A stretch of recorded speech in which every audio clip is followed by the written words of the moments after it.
Sebelumnya di episode ke-6, permainan kelereng telah selesai. Si kakek, Ali, dan Ji-young telah dipulangkan dari dunia ini.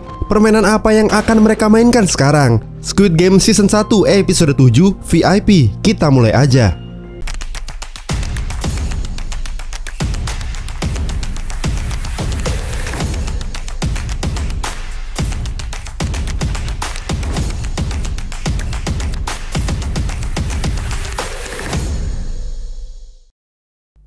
Setelah permainan selesai, frontman bertanya kepada pasukannya, apakah penyusup itu sudah diketemukan atau belum? Tapi ternyata mereka belum menemukannya.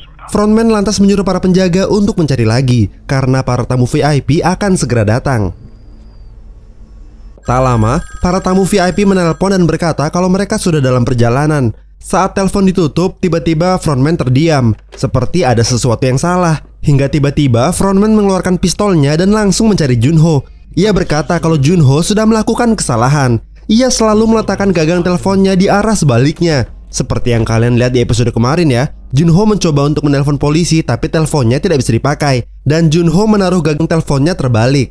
Junho yang merasa terancam langsung bersembunyi di ruangan berkas. Tapi tak lama, frontman juga sudah tiba di sana. Frontman menyadari Junho telah masuk ke ruangan ini karena ada laci yang terbuka. Tapi tiba-tiba ada telepon masuk. Ternyata para penjaga telah menemukan mayat yang dibunuh oleh Junho saat naik kapal waktu itu.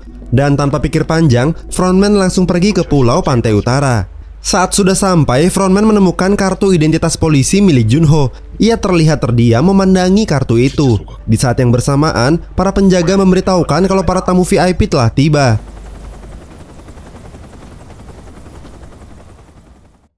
Frontman lantas kembali dan menemui seseorang. Ia memberitahukan kalau tamu VIP sudah tiba. Kalau dilihat-lihat, sepertinya sosok ini adalah pemimpin yang sebenarnya. Singkat cerita, frontman langsung menyambut para tamu VIP. Mereka bertanya mana tuan rumahnya. Frontman menjawab kalau ada beberapa urusan mendesak yang membuat tuan rumah tidak bisa hadir. Tapi permainan akan tetap dilaksanakan sesuai dengan jadwal.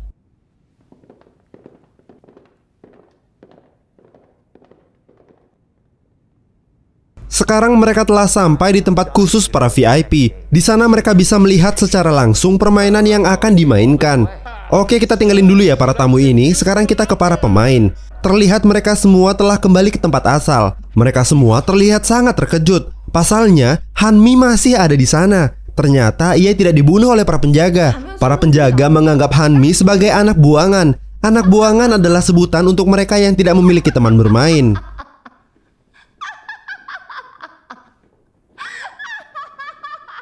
Sekarang waktunya makan. Terlihat Sebyok dan Gi-hun masih syok atas kejadian yang mereka alami.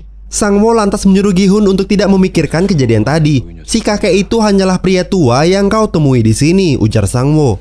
Tapi tiba-tiba seorang pemain bangun dan mulai histeris. Ternyata ia sudah membunuh istrinya sendiri di permainan kelereng tadi. Masih ingat kan siapa istrinya? Sambil menangis ia memohon kepada para pemain untuk menghentikan permainan ini. Jika kalian setuju silahkan berdiri, ujar si pemain. Tapi ternyata tak ada satu orang pun yang ingin berhenti dari permainan gila ini. Sontak saja ia berteriak, hanya karena uang itu kalian membunuh orang yang paling dekat dengan kalian di tempat ini, ujar si pemain. Tapi tiba-tiba Sang-woo datang dan langsung menegur si pemain. Apa istrimu akan hidup kembali jika kita keluar dari sini, ha? Jika kau merasa tersiksa, kenapa kau kembali hidup-hidup? Kau seharusnya mati menggantikan istrimu. Uang itu bukan hanya pengorbanan istrimu yang ada di sana, tapi juga pengorbanan semua orang yang mati di sini.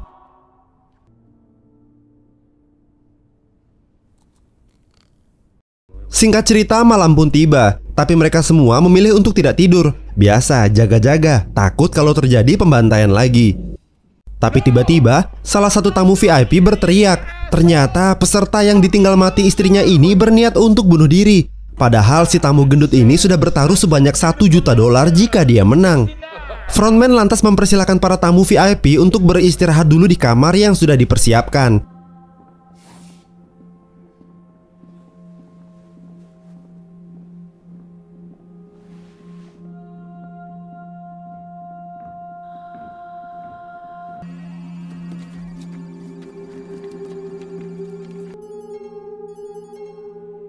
Di sisi lain, para pelayan yang tengah mengantarkan minuman langsung diberhentikan oleh Junho. Ia lantas mengambil pakaian si pelayan dan mulai mencari informasi. Tak lama, terdengar pengumuman, permainan kelima akan segera dimulai. Para peserta dipersilahkan menuju arena permainan. Di sisi lain, para tamu VIP juga sudah berada di ruangan khusus untuk melihat permainan itu secara langsung. Junho juga terlihat sedang melayani para tamu dengan memberikan mereka minuman.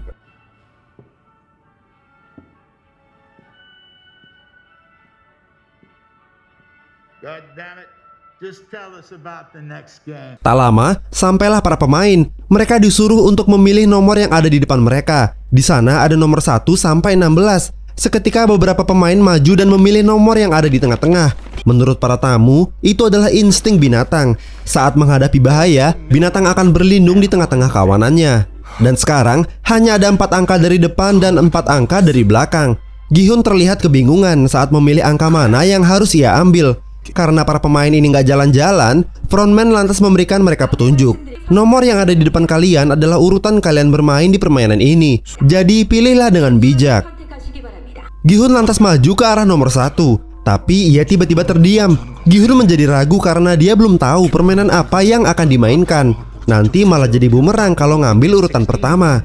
Nah, karena Gi-hun sibuk mikir, para pemain yang lain langsung mengambil nomor yang tersisa. Nambah bingung lagi nih si Gi-hun. Sekarang hanya tersisa nomor 1 dan nomor 16, nomor terakhir.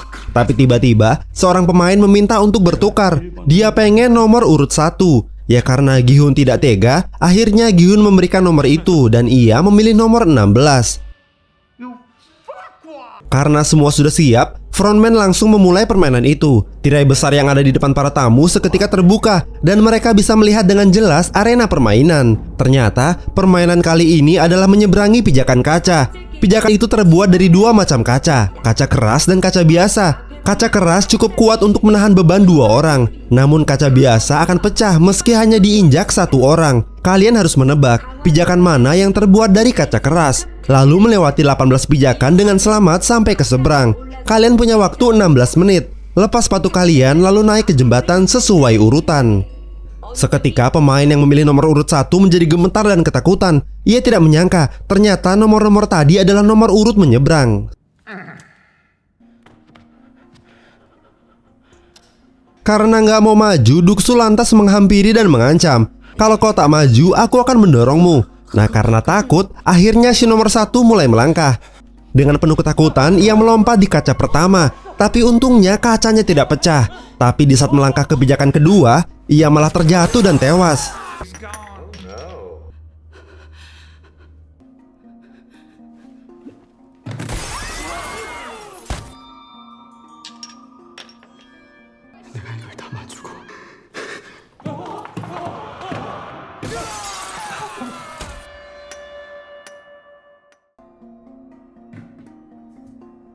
Karena si nomor 3 tadi larinya itu ngebut banget, si nomor 4 jadi bingung pijakan mana yang harus diinjak.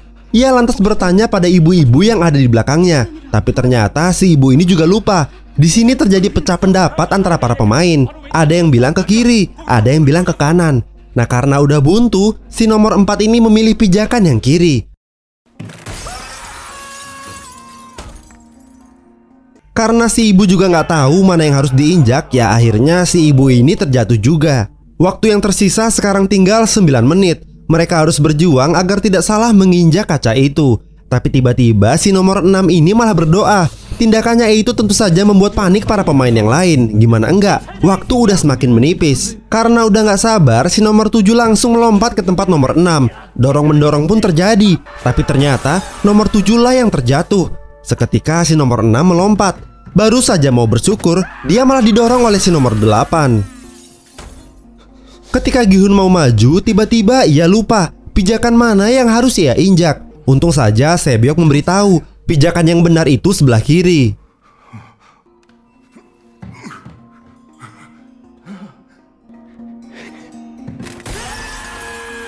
Sekarang Duksu yang berada paling depan. Karena dia takut, Duksu malah berbalik dan berteriak kalau dia tidak akan melangkah maju. Kalau mau, kalian maju duluan, teriak Duksu. Di sisi lain, salah satu tamu VIP yang gendut terlihat menyukai Junho. Sampai-sampai si tamu ini mengajak Junho untuk mantap-mantap. Ia tidak peduli akan permainan yang lagi seru-serunya. Dia mau pergi untuk mencari kesenangan yang lain. Setelah sampai di kamar, si tamu langsung membuka baju dan menyuruh Junho untuk Junho lantas mengeluarkan HP dan bertanya, "Katakan semua yang kau ketahui mengenai permainan ini." Kita balik lagi ke Duksu ya. Di sini Duksu masih kekeh untuk diam tidak bergerak. Ia tidak mau mati demi mereka semua. Kalau mau silahkan duluan. Tiba-tiba Hanmi mendorong si pemain ke depan Duksu. Sontak saja Duksu bertahan dan akhirnya si pemain terjatuh. Hanmi lalu berkata, "Aku sungguh malu pernah bercinta dengan pengecut sepertimu. Minggir, aku tak mau hanya berdiri bersama pengecut sepertimu." Duksu sontak tertawa dan mempersilahkan Hanmi untuk lewat. Tapi tiba-tiba Hanmi berbalik dan memeluk Duksu. Ia berkata, "Kau tak ingat? Kita berjanji akan bersama-sama sampai akhir. Sudah kubilang, aku akan membunuhmu jika kau mengkhianatiku." Duksu seketika terdiam mendengar perkataan Hanmi. Hingga akhirnya Hanmi memilih untuk bunuh diri bersama Duksu.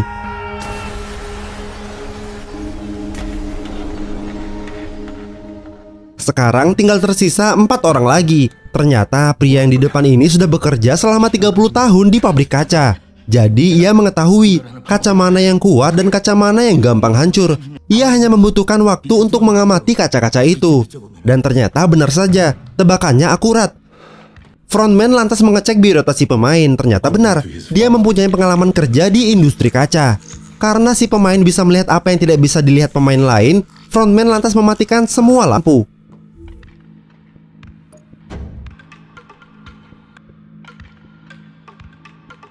Walau cahaya sudah dimatikan, tapi si kakek ini tidak kehilangan akal. Ia bertanya, apa ada sesuatu untuk dilempar? Gi-hun yang masih menyimpan kelereng si kakek langsung memberikan kelereng itu. Tapi itu saja tidak cukup. Dia masih harus mendengar suara kaca yang ada di sebelah kanan juga. Tapi sayang sekali mereka tidak mempunyai kelereng lagi. Waktu sudah semakin menipis. Dan tiba-tiba Sang-woo melompat ke depan dan langsung mendorongnya. Sebyok dan Gi-hun seketika kaget melihat kelakuan Sang-woo. Tapi itu harus dilakukan. Waktu sudah semakin menipis. Sontak saja Sebyok dan Gi-hun berlari menyusul Sang-woo.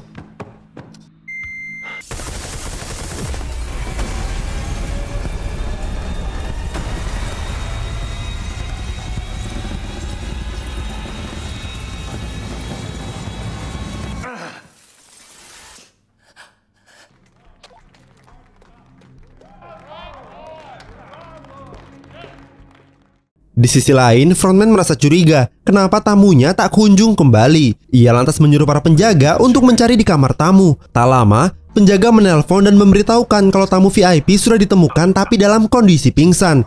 Mendengar hal itu, Frontman lantas pergi mencari Junho. Tapi tiba-tiba Frontman mendengar sesuatu dan langsung membuka pintu yang dibobol oleh Junho. Dan ternyata benar, Junho ada di bawah sana. Seketika para penjaga turun untuk mencari Junho. Tapi ternyata Junho telah pergi. Satu alat selam telah hilang. Frontman lantas menyuruh penjaga untuk menyiapkan perahu. Dia tidak mungkin bisa pergi jauh dari sini. Sementara itu, Junho terlihat sedang menyelam melintasi goa laut. Berbekal alat pelacak, Frontman akhirnya mengikuti arah berenangnya Junho.